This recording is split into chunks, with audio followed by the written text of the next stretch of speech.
These are the baits that we sell at Latwell Shortsea. I've gone to a lot of trouble to find the best quality ingredients and baits that I can possibly get. The boilies that we use is Essential B5 boilies, usually in a 16mm. It's a good, the highest quality fish meal bait you can get, to be honest. We're matching wafters and matching pop-ups.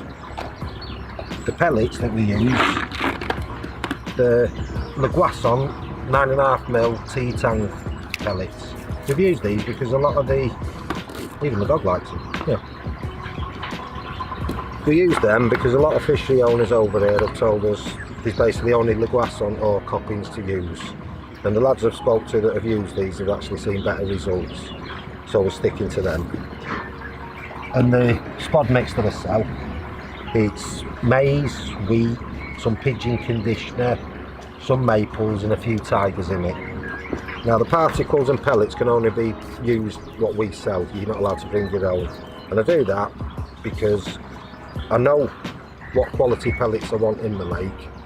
I don't want them too oily, I don't want them no oiling. I want them right for the fish. And the spod mix, I've seen some horrendous cooking for particles and that. I've seen somebody actually tip a dry sack of tiger nuts in. So I know it's all prepared, and it's all prepared freshly by myself. So the bait that's going in the lake is the highest quality that you can get. You can use any freezer bait boilie that you like. You can bring your own as long as it's a freezer bait. I don't allow any shelf life baits. So it's freezer baits only, but the Essential B5 is the highest quality you can get, to be honest. Now, I've just had a 43-12 mirror. I'm just going to run through the rig what I find best on here. I've got short length of rig tubing, followed by the quarter run sleeve. I like running leads. I don't see the point in just chucking leads into a lake. There's no snags in here, I've removed most of them. It's just an odd little one and you'd be pretty unlucky to get caught in it. And then about an 8-9 inch hook length, size 5 hook, and just a simple wafter rig with a little ring swivel on it. That's the rig I find best on here. Dave's going to run you through a pop-up rig that we found very effective on here as well. So let's go and see him at the other end.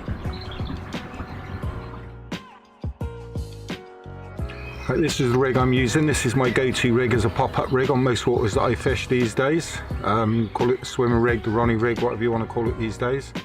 It's literally a pop-up rig. It's quite a vicious rig. Mega effective. Not drop many fish on this rig at all. I tend to use it with a soft dish boom, so it's a semi-stiff boom.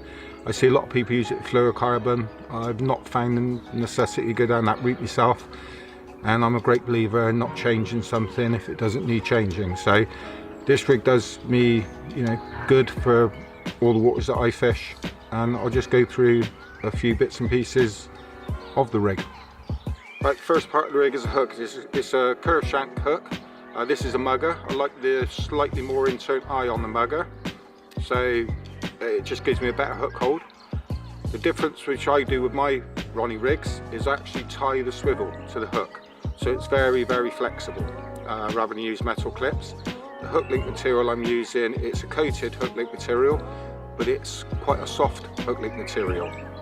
I use a couple of blobs of putty to keep it down. Always loop the other end. On this lake I'm using a bait boat.